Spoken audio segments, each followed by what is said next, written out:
Now, live from NBC5, Scott Murray's Sports Extra, sponsored in part by North Texas Ford. It's still a lot of fun for them, and it's fun for me too to be able to be out here with them on a day off.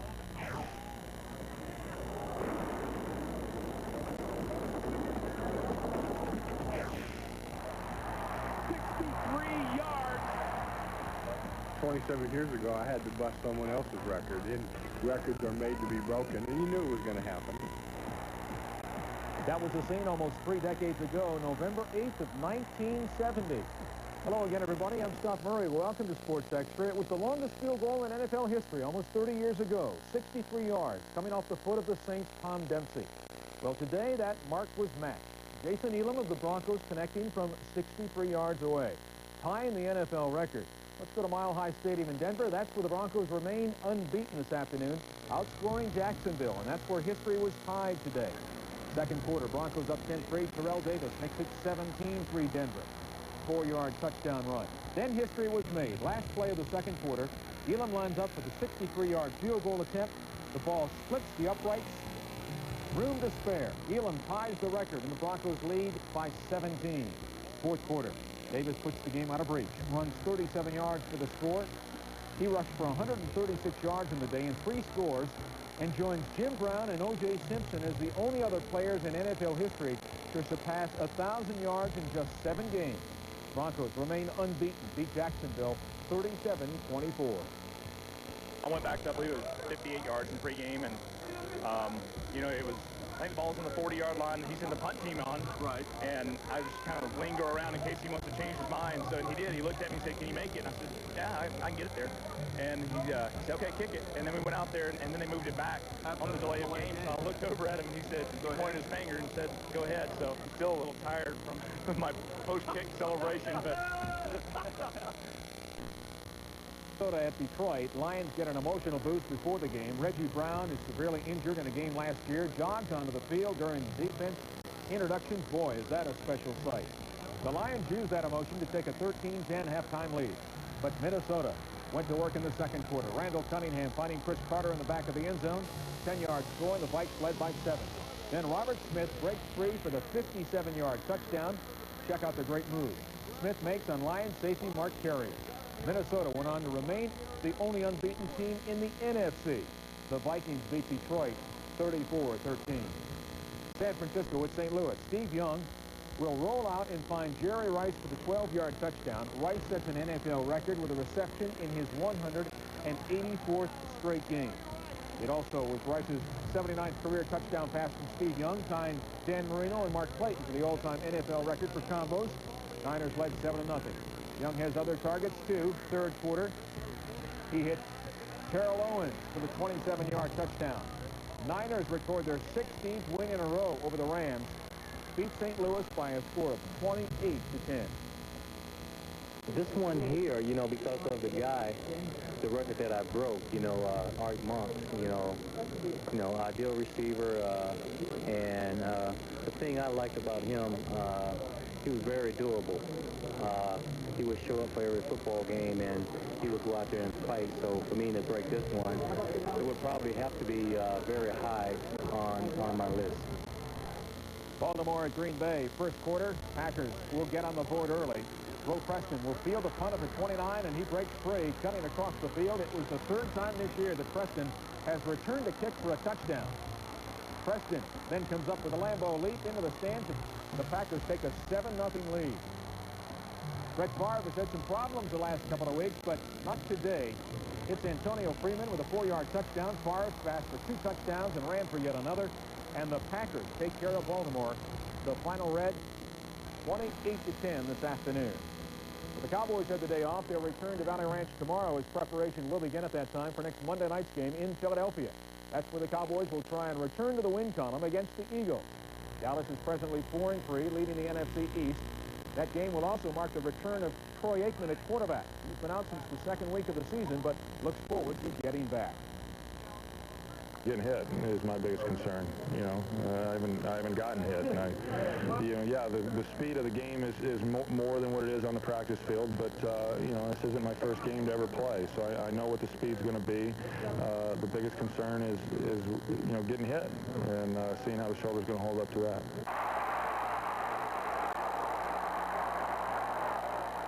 Regardless of whatever our record is now, I mean, that's how I think everybody's looking at it, is that we've all got a job to do. I've got a job to do, and once you decide that you're going to play, you know, then you can't use injury or anything else as a reason as to why you weren't able to play at a level that allowed the team to have success, and I know that.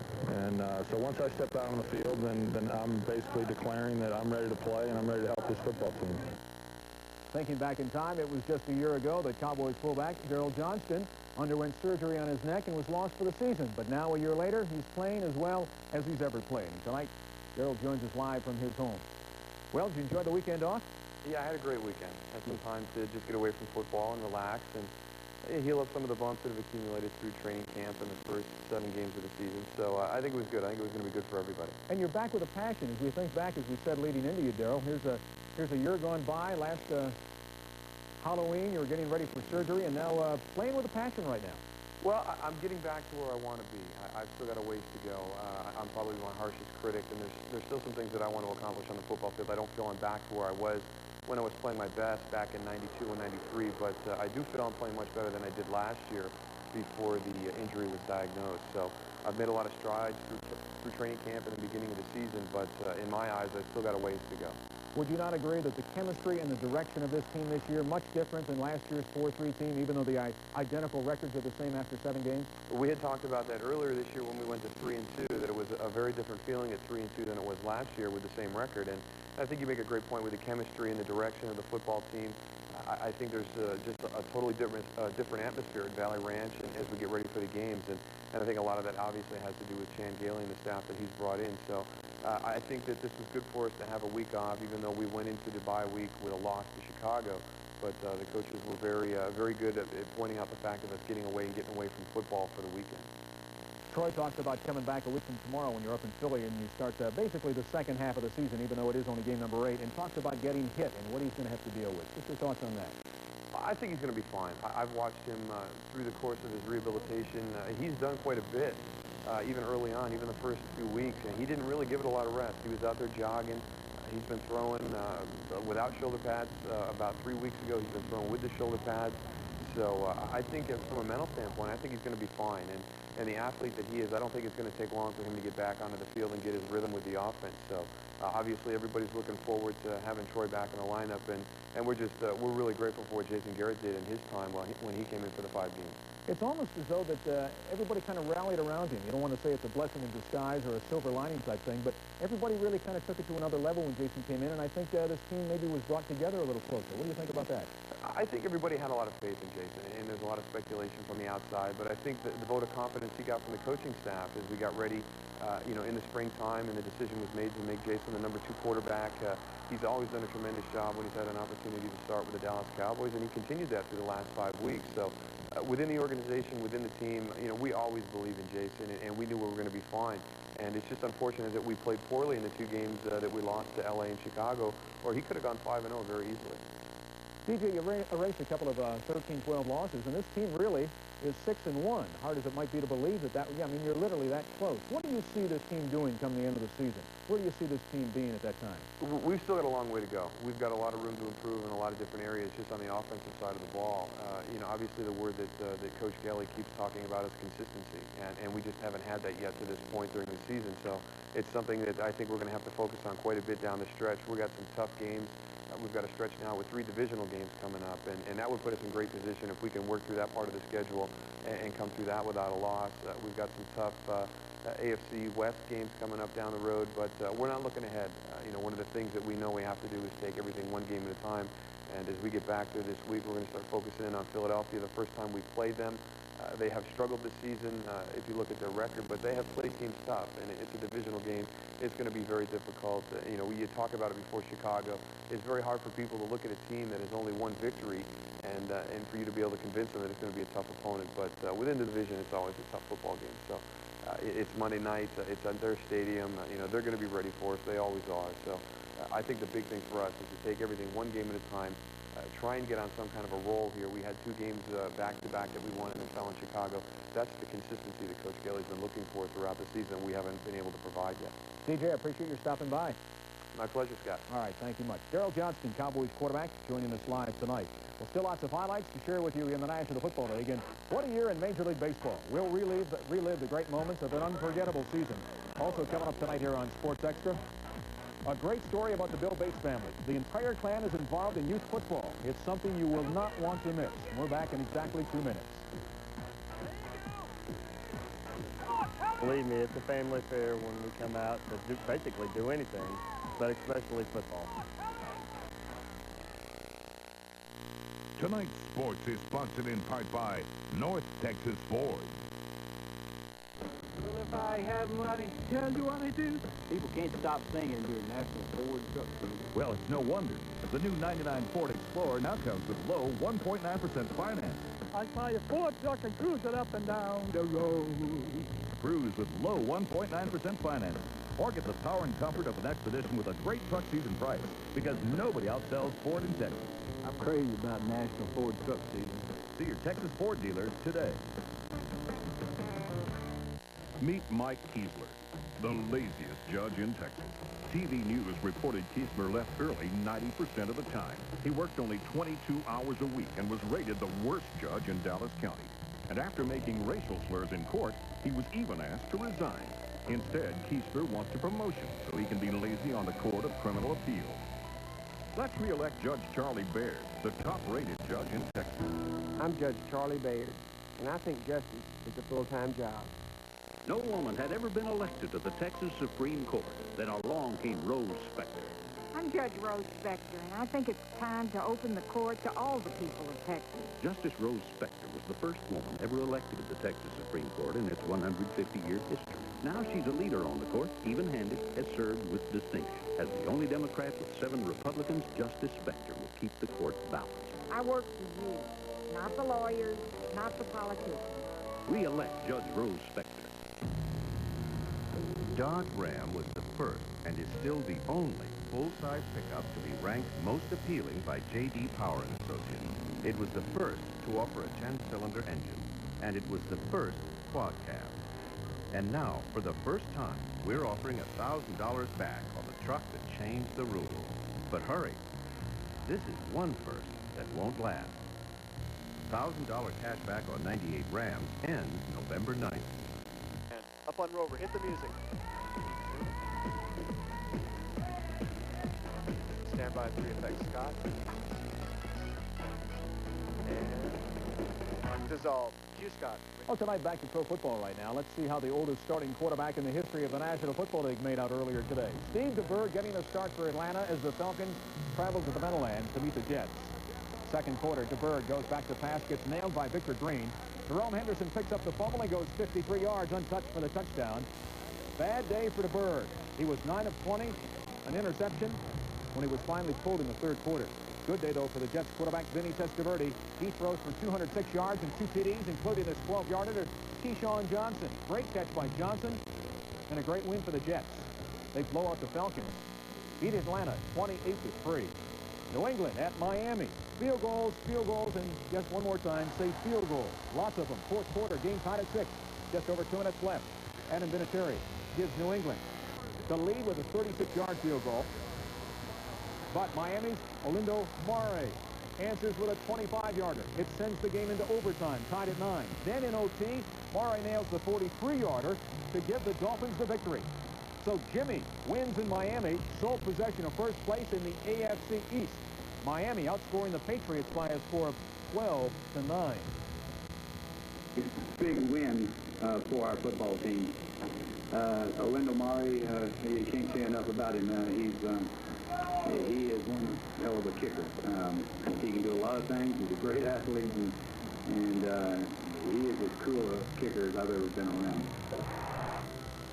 Chicago at Tennessee. After knocking off the Cowboys last week, Chicago looking for yet another victim this week. Fourth quarter, the Bears leading by 7. Rodney Thomas out of Texas A&M takes it in 7 yards to the score. That tied the game at 20. And so Came down to the kicking game. As for the second straight week, Jeff Jaeger coming through, nailing the 33-yarder with just over a minute left to give the Bears a 3-point win. Chicago beat Tennessee by a score of 23-20.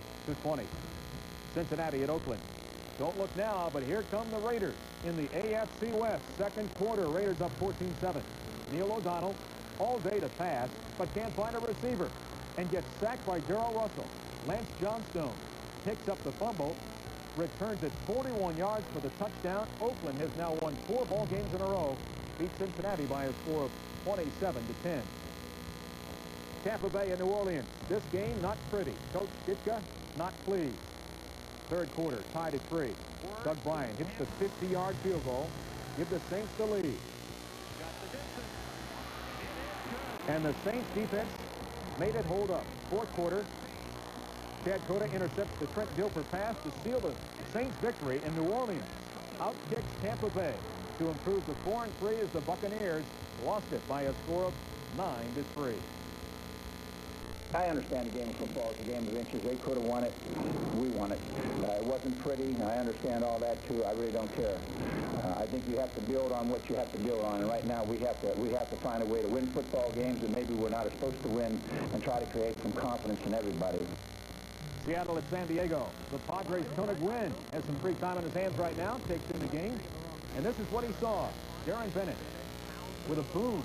Huge punch. Joey Galloway brings it in. Gets some good blocking, and watch what happens. He is gone. 74 yards for the touchdown. Seahawks go up 17-3. Seattle went on to win it. Beat the Chargers by 7. The final read 27-20. Buffalo at Carolina tonight. Doug Flutie is the man in Buffalo. They love him. 2 days after celebrating birthday number 36, Flutie throws for a career-high 282 yards and 2 touchdowns, including this 82-yarder to Eric Moles. The Bills and Flutie keep Carolina winless. They beat the Panthers by a score of 30-14. Well, here in Texas, he played football for the Cowboys for some 15 years. Now he's an assistant coach for the team. But most importantly, he is a dad. And along with wife Denise, Bill Bates has made football a downright family affair. Terry Briggs has a wonderful story. On any given Saturday this time of year, you'll find them. Warriors from teams with familiar names, ready to battle it out for football supremacy on a gridiron known as Jack Carter Park in Plano. And on this particular sun-drenched Saturday, the game the Pee Wee Panthers have been waiting for. A showdown with the undefeated Raiders, a team loaded with talent, right down to the water boy.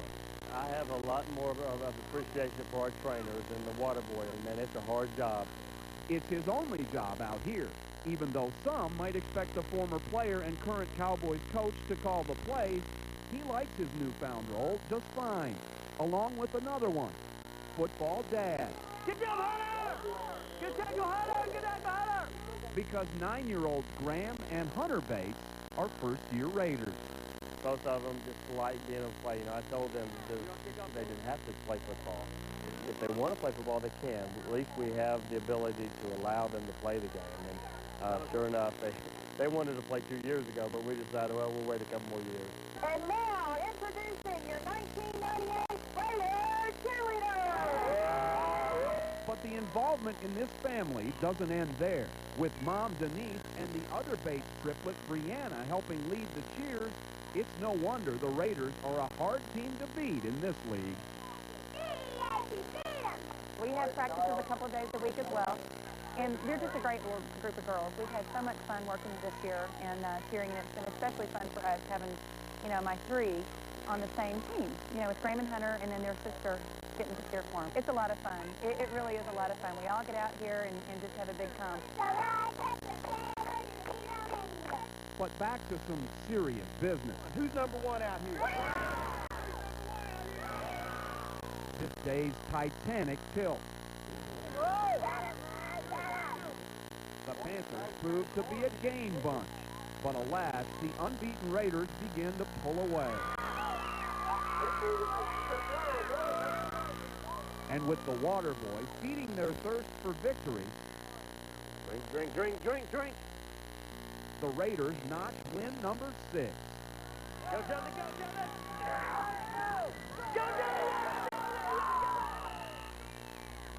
maybe more important than another win to the water boy and his wife are the lessons the triplets are getting from family outings like this. If they learn anything out of this, it's that if mom and dad support them in whatever they do, not football, not baseball, but whatever they choose to do. And so we've been real careful about letting them know that we don't expect anything of them, but just to do their best and enjoy themselves. This is Terry Briggs for Sports Extra. Like we said, a great story. Certainly a season to remember in Major League Baseball. You'll see it all when we come back.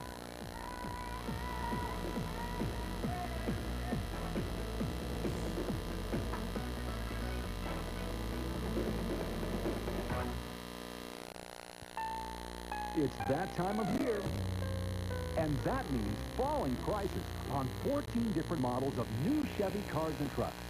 Watch your price fall on the most dependable, longest-lasting truck on the road, the Chevy full-size, with $1,000 cash back, or use the $1,000 toward your down payment. Plus, buy a Chevy full-size now and make no payments until $19.99.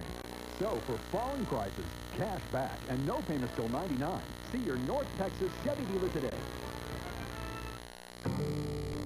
As a Texas Ranger, I busted Henry Lee Lucas and many other violent criminals. Now, Rick Perry's commercial doing violence to the truth. It was Perry, not John Sharp, who voted for the law that opened the floodgates and let thousands of criminals go free before their time. And now Perry's saying it was just fought on his party's leader. Well, John Sharp doesn't put politics ahead of public safety. That's why every major law enforcement group in Texas has endorsed John Sharp for lieutenant governor.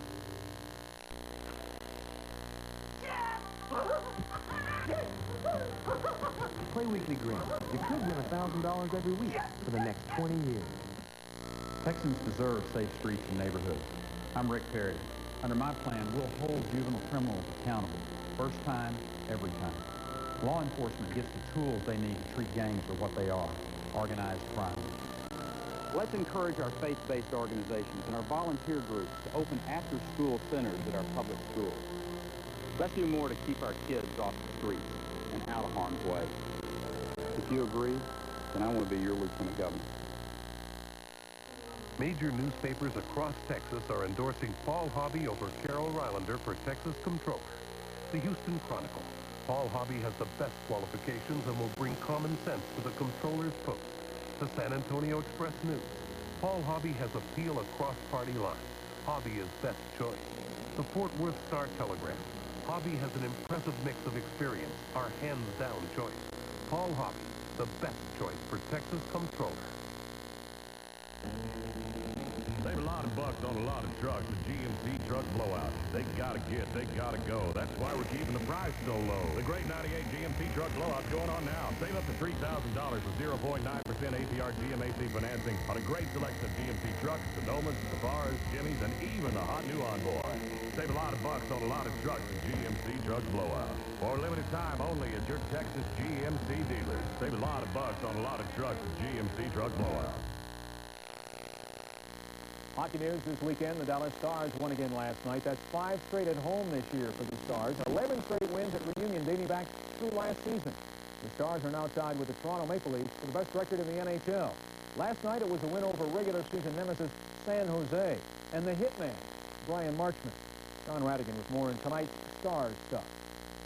For the fans who had been counting down to his arrival, this was big.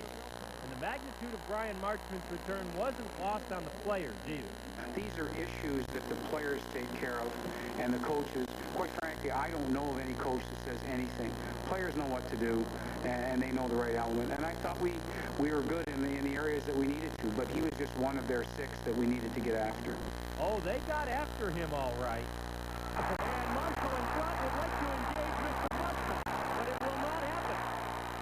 Grant Marshall didn't say anything, at least not with his mouth. Nothing really. It was just more a couple slaps and hoping that he would do something. But I mean, I guess the last slap. I don't know if I got the last slap. I got 4 minutes. The least Marchment could have done is had the courtesy to respond to Marshall's overture. Was Grant disappointed that he didn't? Well, not really.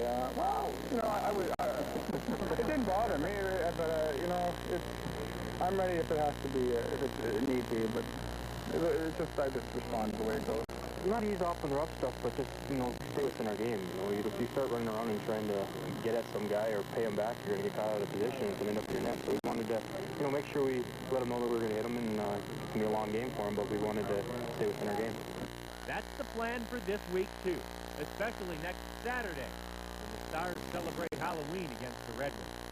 This is John Rhadigan for Sports Extra. And 2 more home games coming up this week. The Mighty Ducks on Friday, and as John alluded to, Saturday's game against Stanley Cup champion Detroit, that is already sold out. Anaheim facing off against Phoenix tonight and fighting off. But when it counted, it'll be Keith Tkachuk with a wraparound goal. That made it 2-0 Coyotes. But Anaheim coming back to knock the score at 2, and that's how it ended. 2-2 final in overtime. Soccer news. The Sidekicks at reunion tonight playing host to Sacramento, and the Kicks win again. Gianpaolo Pedroso scoring for Dallas as the Sidekicks went on to win it by a score of 13-8 over Sacramento. Outdoor soccer. The MLS Cup on the line today. Chicago and DC United. Jerzy Podbrozny scored the game winner, and Chicago went on to win it. Shut out DC United by a score of 2-0. Well, as we look back at Major League Baseball, 1998 was an incredible year. A season made in Hollywood if there ever was one. So tonight, here on Sports Extra, a special edition of Murray's Magazine as we look back at the great moments of '98.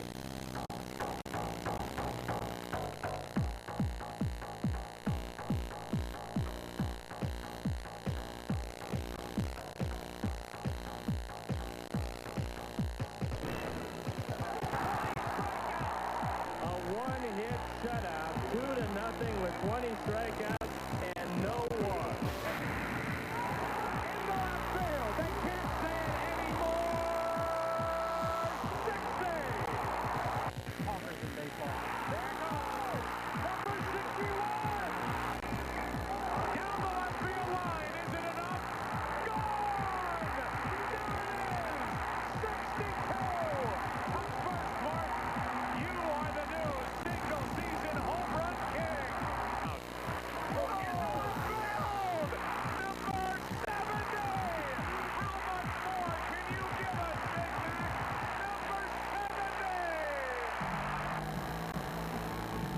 Right field near the line. O'Neill appears to have room. He puts it away, and David Wells has pitched a perfect game.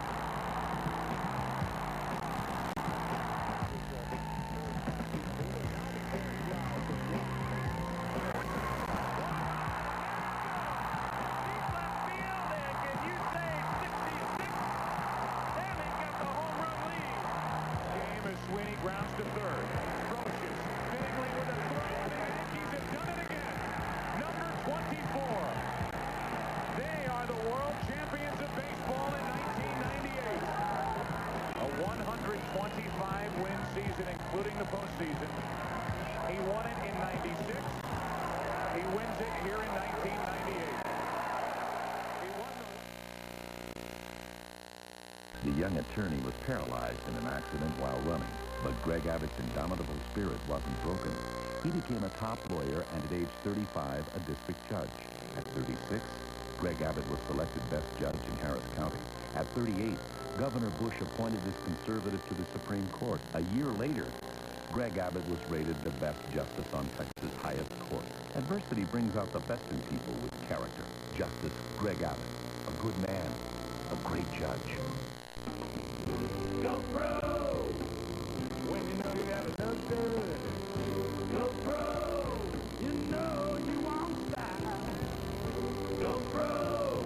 Don't you wish everybody would? Go pro!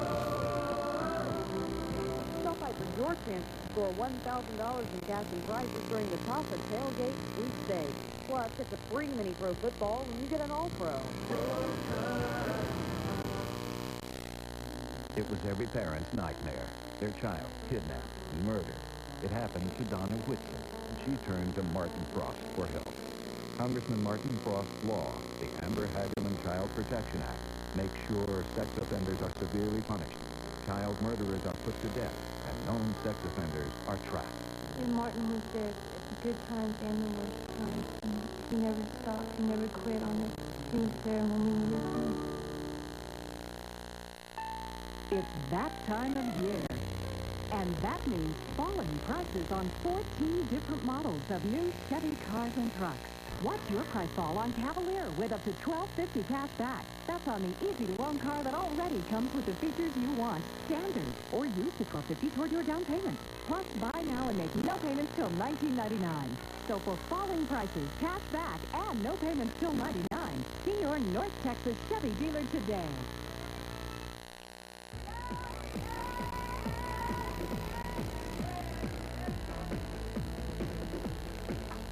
Well, in motorsports, the top drag racers in the entire world gathered at the Texas Motorplex in Ennis this weekend, the National Hot Rod Association's Gravel Nationals. And records fell this weekend, and boy, did they fall. Harry Tilby set the top fuel elapsed time record, a time of 4.525 seconds. Every set took him. John Force, again a Force, won the 20-car competition, speed of 320 miles per hour. Warren Johnson winning the Pro Stock division. You know what, this is a dream. How often do you qualify number one, set the national record, win the race? Not often. Not often. Never for me. This is a lifetime dream. Alan Johnson, Team Winston, Man, Synergy, Noel, and GK, Matt Tools. These people, they just keep giving and giving and giving, and it's about time we start giving something back. As for the NASCAR circuit, Rusty Wallace has returned to the winner's circle, putting an end to a 59-race winless streak, but not before the fans and the rain came up a little short. That's right. Because of the range, the fans saw a shortened race. Meanwhile, Jeff Gordon all but locked up the NASCAR championship. But today's winner was Rusty Wallace. Well, in tonight's Inside Track segment from Lone Star Park at Grand Prairie, a husband and wife team enjoying success at the track.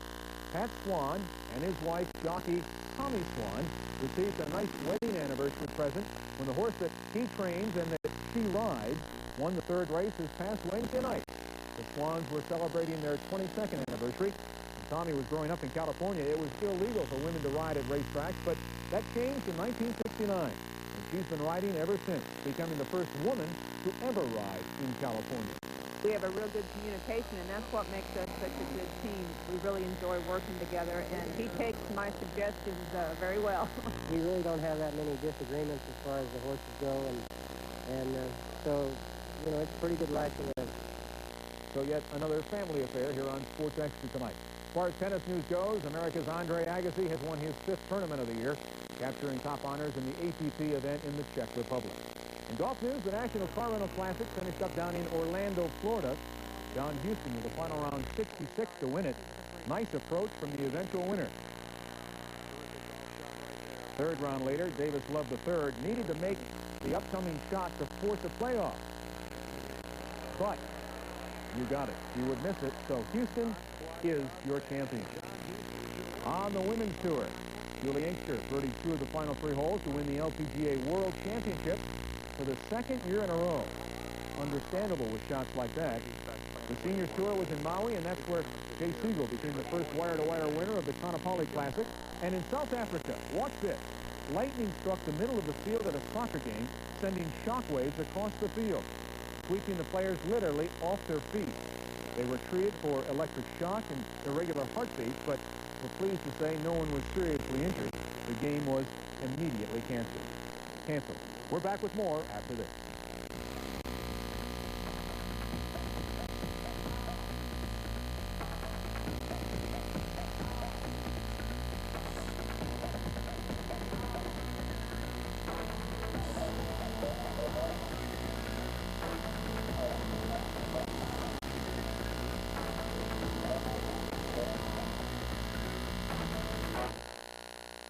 Monday morning at 5 on NBC5. Find out how CPR Class helped this girl save a man's life after he had a heart attack.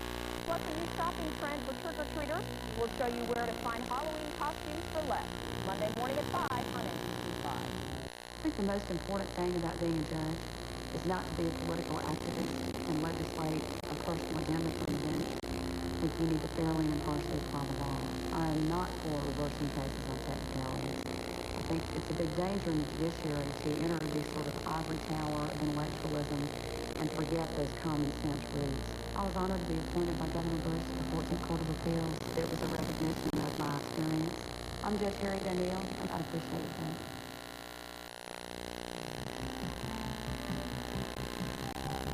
Time once again to salute 2 more area high schools student-athletes, our weekly Good Sports segment, and tonight we welcome Julie Basillo and Stephen Cheek of Eastern Hills in Fort Worth. Julie is a senior. She's a member of the varsity softball team and the varsity cheerleading squad. She's also a member of All-City Band and the school's honor roll. As for future plans, what lies ahead, Julie? Well, I plan to attend the University of North Texas, which I plan to major in mass communications, and I hope to be a producer one day. 10 o'clock news, right here on NBC5. That was great. All right. We'll look forward to it. Stephen is also a senior, plays varsity football, tennis, and golf. He's also a three-year letterman on the baseball team, a Candy Scholar listed in Who's Who among American high school students, and listen to this, has never missed a day of high school. Perfect attendance. Is that right? Well, I've tried. You know, I've fought through the sick days just to make it to school. Gutted it up. Oh, yeah. So what lies ahead now? I like to attend Southwest Texas State University. Vacation plans? What do you want to do someday? Then I'd like to go to law school and become a corporate lawyer. Well, good luck to you both. Great plans, great future. Thanks for stopping by. Julie Basillo and Stephen Cheek of Eastern Hills High School are Good Sports of the Week.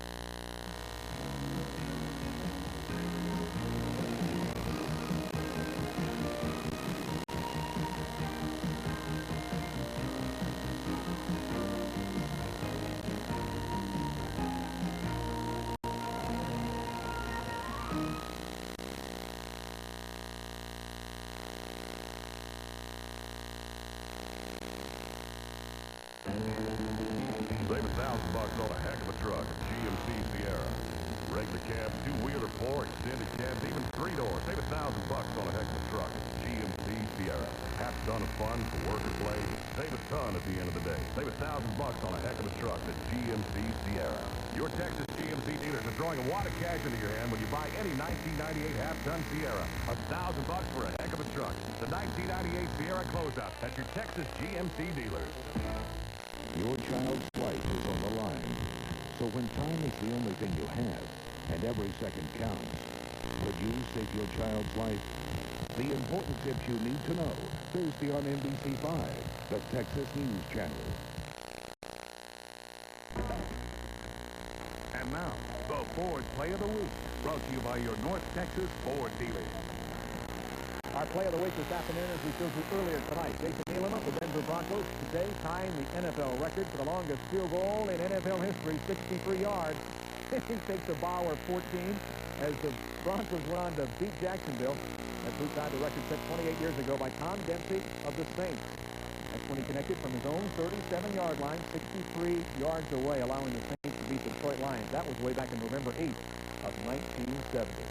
We'll still no NBA basketball to share with you tonight as the lockout continues all across the country, but we'll keep you updated on that story and certainly much more in the world of sports as the final week of October is about to unfold. And next Sunday, we'll be live from Philadelphia as the Cowboys get ready to take on the Eagles on Monday Night Football. That's coming up 1 week from tomorrow. So until then, our thanks for your time tonight. For Sports Extra, I'm Scott Murray. Good night, everybody, and we'll see you tomorrow at 5 here on NBC5.